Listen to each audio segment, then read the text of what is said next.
Del súbdito al ciudadano, de la gobernación a la gobernanza, del secreto a la transparencia y de las excelencias de esta última y de sus riesgos, nos habla hoy Lorenzo Cotino Hueso, quien junto a Andrés Boixpalop ha sido editor invitado del último número de Dilémata titulado El buen gobierno y la transparencia, a caballo entre la ética y el derecho. Todo ello en entrevista a Hugo Viciana.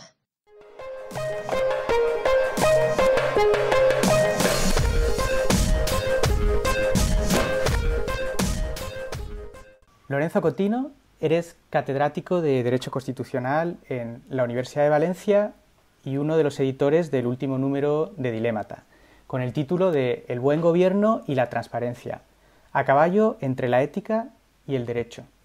Hoy en día no es inhabitual asociar buen gobierno y transparencia. Sin embargo, por extraño que parezca, esto no siempre ha sido así. Para los que hemos estudiado historia de la filosofía política, sabemos que gran número de teóricos del pensamiento político solían alabar la importancia del secretismo e incluso el engaño en los gobernantes.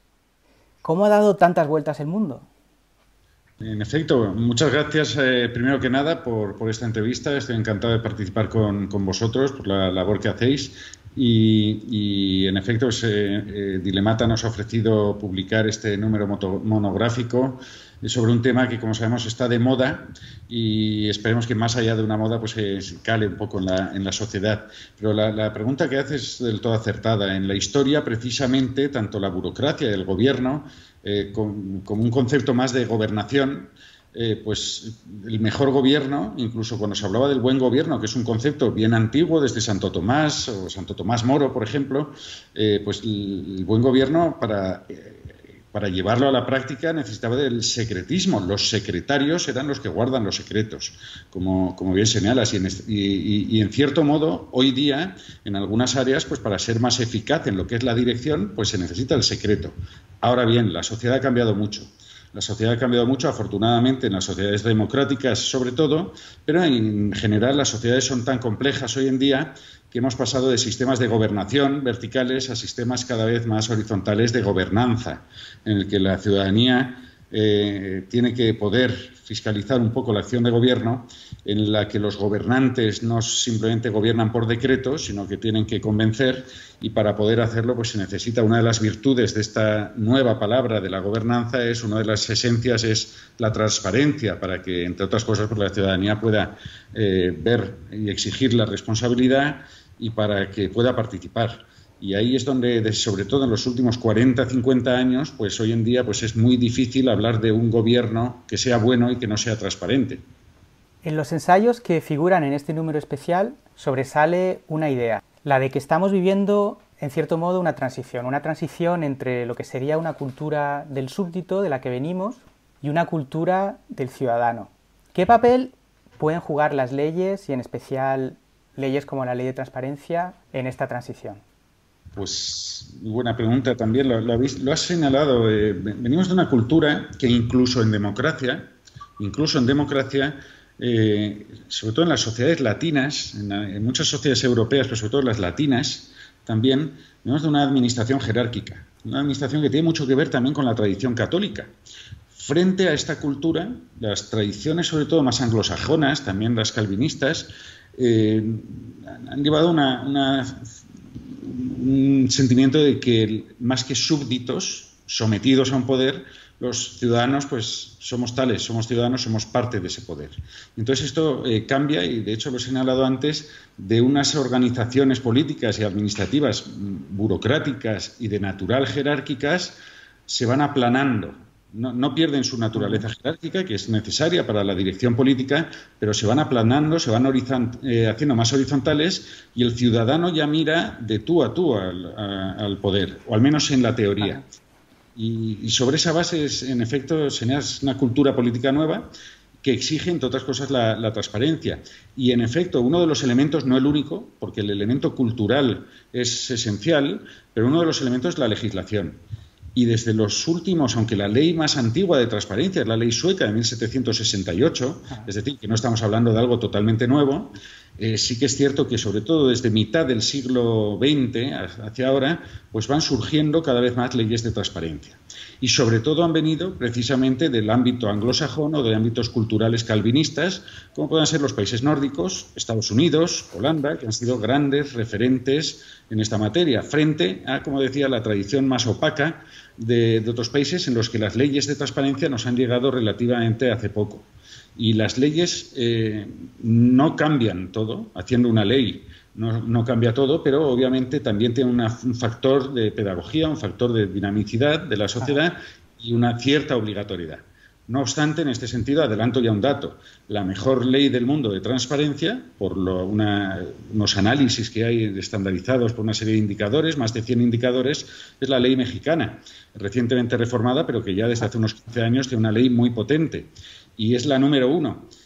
Y sin entrar en muchos detalles, pues estaremos de acuerdo de que México no es el país más transparente y con menos problemas, entre otras cosas, de corrupción. Cuando, por ejemplo, entre las peores leyes del mundo, pues están las de países como Austria, Alemania, Bélgica, y que probablemente tanto España como México nos cambiaríamos por ser más transparentes o ser semejantes en transparencia en el sentido político a estos países.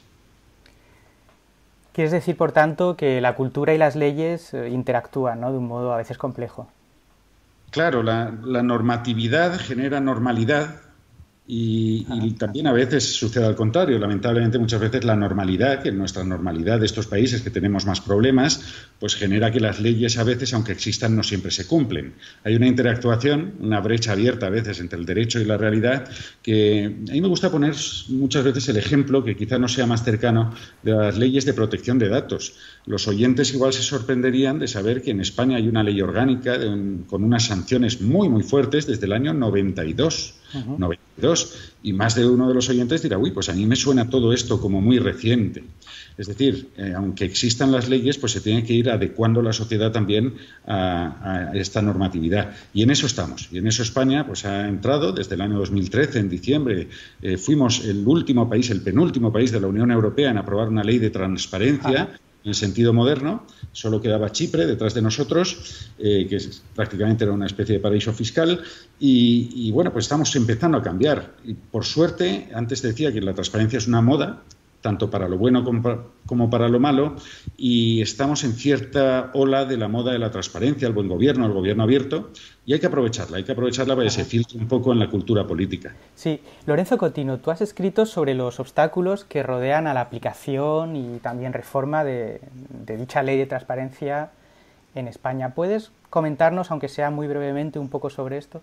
Sí, mira, en efecto, como decía, en España tenemos una ley relativamente nueva. En estos temas, en derecho, pues 4 o 5 años es poco tiempo para que entre a rodar una ley y que se filtre también en todos los poderes públicos. Es una ley homologable a todo lo que hay alrededor. Hay leyes más avanzadas, sin duda. Hay otros contextos jurídicos donde tienen leyes muy, muy avanzadas. Mencionaba la de México, por ejemplo. La nuestra no podríamos decirle que tiene un 6, que no es ni muy buena ni muy mala. Pero, por supuesto, pues ya estos años de rodaje han demostrado que hay una serie de carencias. No voy a entrar en detalles muy técnicos que se podrían mejorar, pero yo subrayaría, sobre todo para el oyente que no es jurídico, que no es jurista, que quizá, y más allá de la ley, un elemento jurídico importante que necesitamos mejorar en España es captar que estamos hablando de un derecho fundamental. El derecho de acceso a la información pública ha sido reconocido por muchas instituciones internacionales. El Tribunal Europeo no es del todo claro, pero sí que señala que en muchos casos solicitar información que tiene interés público para la ciudadanía y para generar opinión pública es un derecho fundamental, y el que sea un derecho fundamental más allá de una mera ley, de un derecho legal, le daría más fuerza para su exigencia por la ciudadanía y también para el cumplimiento. Digamos que aunque una ley establezca obligaciones, digamos que tanto los jueces como las administraciones se ponen un poquito más firmes cuando estamos hablando de un derecho fundamental que tiene además unas garantías más fuertes. Yo creo que este es uno de los retos importantes. Actualmente también está en el Congreso, sabemos que tenemos un Congreso turbulento, con muchas fuerzas políticas, pero hay una proposición de ley desde hace casi 1 año y medio por acabar de aprobarse que reformaría la ley de transparencia transparencia y entre otras de las mejoras es, por ejemplo, introducir la figura del denunciante también. Aunque eso es algo polémico, pero es una de las propuestas fuertes de la ley que posiblemente se apruebe en los próximos meses. Ajá. Pues has mencionado, ¿no?, estas diferencias entre áreas culturales distintas y los orígenes históricos de algunas de las leyes de la transparencia.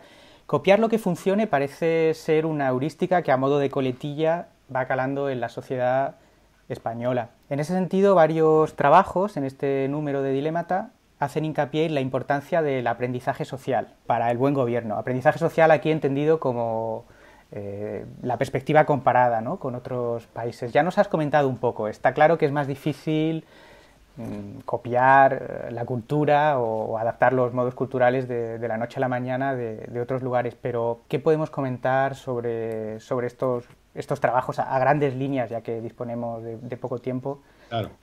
Sí, bueno, ya hemos señalado el elemento cultural, pero a mí me gusta poner, por ejemplo, y lo he señalado, una de las mejores leyes del mundo, que no de las mejores prácticas, ni están en los mejores lugares de indicadores de transparencia, pero es México. Pero, por ejemplo, en América Latina, en general, las leyes de transparencia, esta moda mundial de la transparencia, o proclamar que es un derecho fundamental, ha sido previo a Europa, a muchos países de Europa. Y se da la circunstancia de que ahí la privacidad, la protección de datos ha llegado después. Han llegado primero las leyes de transparencia, luego las de privacidad.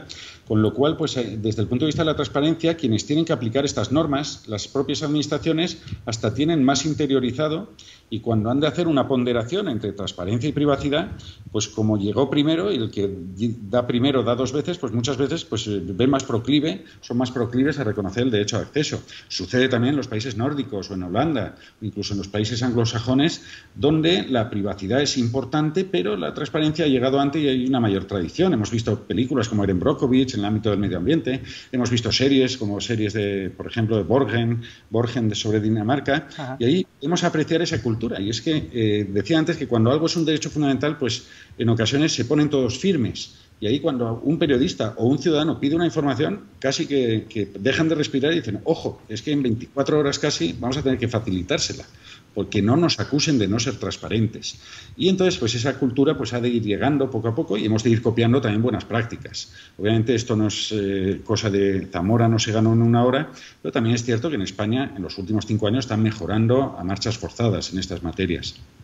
Esto es muy anecdótico, pero siempre me ha llamado la atención el contraste con algunos países escandinavos en los que disponer de los datos fiscales o los datos en cuanto al salario de tus vecinos o tus compañeros de trabajo es muy fácil, ¿no? Creo haber oído alguna vez que incluso se venden en los kioscos o se vendían antes en los kioscos en CDs con el título de averigua cuánto gana tu vecino y cosas así. Parece que estamos muy lejos, ¿no? ¿Qué piensas? Es muy anecdótico. No creas que es tan anecdótico, y aunque también, por cierto, incluso en los países nórdicos tienen que cumplir con el Reglamento Europeo de Protección de Datos, las normas europeas, y la protección de datos en Europa estamos en el nivel más alto que hay en todas las regiones del mundo. Pero culturalmente, claro, a mí no me parece mal que tú o yo podamos acceder a la renta de lo que gana el alcalde, un concejal o un diputado. Pero tu renta y mi renta no tiene por qué ser transparente, y creo que hay que mantener también esa cultura. En algunos países, porque claro, en Noruega o Suecia que un vecino quiera cotillear está mal, es cotilleo. Pero yo he llegado, igual que tú señalas que has llegado a oír que en estos países se puede acceder a la renta, es que en algunos países de América Latina es casi igual de fácil. Y son países que, entre otras cosas, pues secuestran a las personas y hay niveles de violencia. Con lo cual que hay que tener mucho cuidado también con el talibanismo en la transparencia. Jung Chul, por ejemplo, el filósofo coreano-alemán, pues es el que más hincapié, entre otros, ha puesto que esta sociedad de la transparencia de la ciudadanía es muy peligrosa, y hay que tener también mucho cuidado porque es un malentendimiento de las bondades de la transparencia. La transparencia sirve para participar por la ciudadanía, sirve para controlar mejor al gobierno, pero no ha de facilitar que nos controlen a nosotros ni nos manipulen a nosotros. Uh-huh. En este número de Dilémata también está el tema de transparencia y buen gobierno en la universidad. ¿Puedes comentarnos un poco, a lo mejor, algunas de las conclusiones a las que se llega? Pues sí, bueno, y el oyente pues tendrá en mente precisamente con la que está cayendo con la universidad. por la mala universidad. La universidad, pues igual que sucede con muchas instituciones, pero es una institución bastante especial. Afortunadamente la sociedad no siempre ha visto las cosas no tan positivas de la universidad y en algunas ocasiones pues nos han dado varias píldoras de golpe. La universidad, pues como ente bastante corporativo, aunque sea una administración por lo general, pero tiene malas prácticas. Y precisamente hay un artículo muy interesante del otro coeditor del número, el profesor Andrés Boix, sobre una propuesta de códigos de buen gobierno en la universidad. Y precisamente demuestra que las pocas experiencias que hay en España están dando buenos resultados porque, aunque los códigos de buen gobierno son leyes suaves, en el sentido de que no suelen generar no son normas fuertes que generan una sanción directa, pero se están demostrando muy prácticas en ámbitos negativos de la universidad, como puede ser en la contratación, el acceso, intentar facilitar la movilidad en la universidad, algo que es muy, muy complejo en España, en conflictos de intereses que hemos visto que a veces existen, en personas que están dirigiendo y están llevando a cabo algunos recursos públicos para su interés propio, en el tema de plagios, de autocitas, de evitar algunas prácticas corporativas, algunas malas prácticas con los alumnos, y se puede demostrar, y se ha demostrado en ese artículo, lo invito a los lectores, que se puede hacer cosas. Jurídicamente no es tan fácil porque esto ya sería muy árido jurídicamente. Las leyes que tienen que regular esto son muy variadas y tienen competencias tanto la universidad como las comunidades autónomas como el Estado, y manejar esto es difícil en un solo paquete, pero cuando lo haces a través de una norma suave como un código de buenas prácticas en el que está toda una reputación de las universidades, con la importancia que tienen ahora los indicadores para las universidades y la buena imagen, pues creo que puede ser una solución para erradicar algunas de estas malas prácticas. Muy bien. Por último, ¿qué retos ves en el horizonte del tema de la transparencia? Bien, pues bueno, la verdad es que hay muchísimos retos pendientes. Hemos señalado ya muchos, sobre todo es una conquista cultural, una conquista de ciudadanía.